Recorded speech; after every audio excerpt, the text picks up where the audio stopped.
Minute. All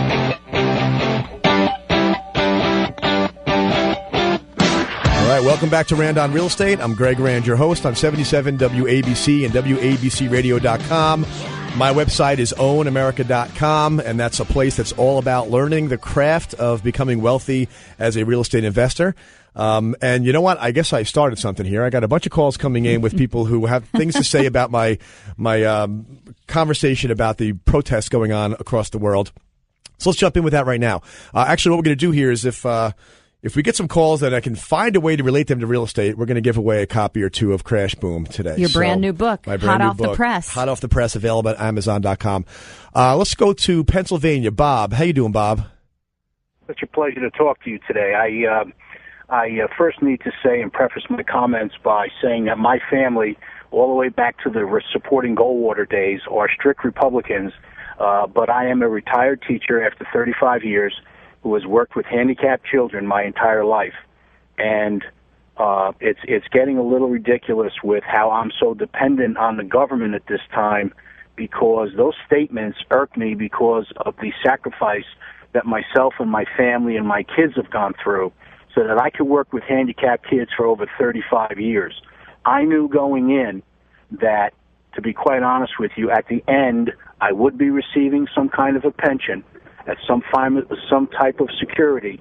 But I just think, and I'm not 100% with a lot of these unions and things that are going on with Wisconsin, but I just take umbrage with that I'm on the take, so to speak, from the government. Right, I hear you. And you know what? I know that gets thrown around a lot.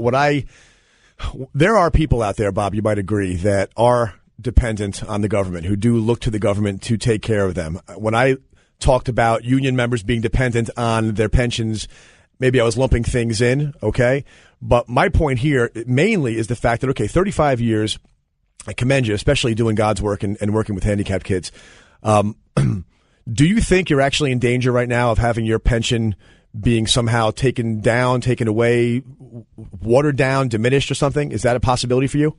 Absolutely. And again, this relates to the topic really of your show in terms of real estate or investment or whatever.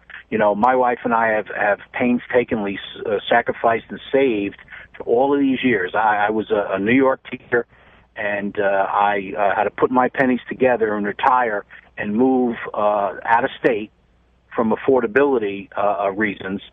And you bet I am really scared about 35 years of service, moving, my wife out of our home state where our kids live or whatever, just to be able to live.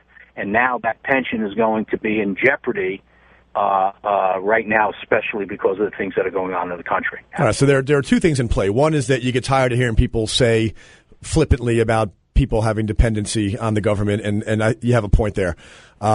And the other one is the fact that I'm trying to draw attention to the fact that, I think if you're 35 years in, I haven't heard anybody propose anything that would mess around with somebody who's that far into it, who's that close to retirement. I hear them talking about doing things to change the system for the next generation, et cetera.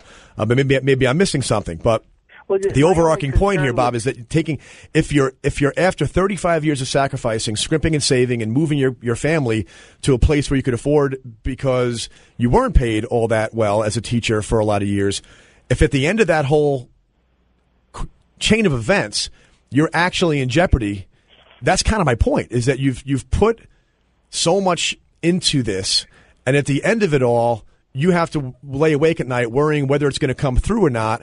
And that's my point. I want to catch the guy who's 35 years behind you, Bob, who is making plans right now, trying to figure out how to secure their future.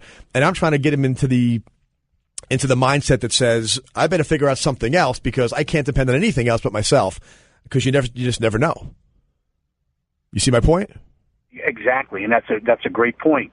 And even recently, within different contracts that I worked on and with through the unions, for myself before I had retired, there were no pay raises, or there was very minuscule 1.5%, 1.75% when the cost of living index was 3.75%. Right. And we had negotiated some 5, 6, and 7 years ago. And even during the times of the Clinton administration, who, by the way, I was not a fan of, but even as a teacher, believe it or not, even during that administration, I mean, I didn't see pay raises for 5 and 6 years, and when I did, they were stripped away from taxation, or by taxation, I should say. Right. So all of these things have transpired for so many years now, and I think that there needs to be some type of voice, and I'm a Fox News and WABC advocate with every one of them, from Rush Limbaugh to Sean and everyone else. But I got to say one thing: it's getting a little bit twisted, where these people, there needs to be some appreciation for the dedication that they've made or are making now, and that people need to know that. Yep, you know what? And I think I'm glad you said that. I thank you for your call, Bob. I think a lot of people do appreciate. You wind up getting caught up sometimes in the back and forth in these debates, but everyone does need to remember that we've got a lot of hardworking people out there who are being affected by this. But again, it ties into my original point that real quick, Bob, if you're still there, do you own the home that you live in, Bob? Yes, I do. Okay. Did you buy any other real estate along the way? Did I buy, excuse me? Did you buy any other real estate along the way, or is it just the house you live in? Sorry, I didn't have that much money to do that. Okay. But you know what? That house is probably one of the reasons why you're going to be secure when this all goes down, because you've got that going for you, right? Well, unfortunately, with the decline of the housing market, my house actually right now is not worth what I paid for it. So I'm like many other Americans, where 5 years ago when I purchased the house and I was living part-time in it, and then I retired 2 years ago and had to move here, the price, the housing industry in 2005 was a lot different than now. So right. I'm like many Americans right now.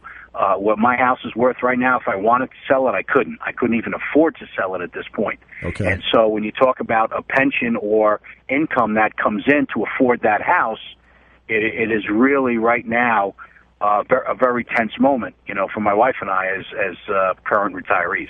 All right. Well, you know what? I wish you a lot of luck. I appreciate the call.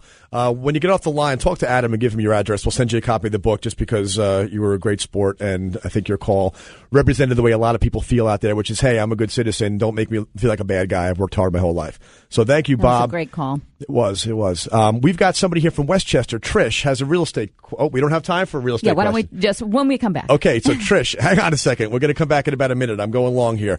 This is Greg Rand on Real Estate, 77 WABC. Back in a minute or two.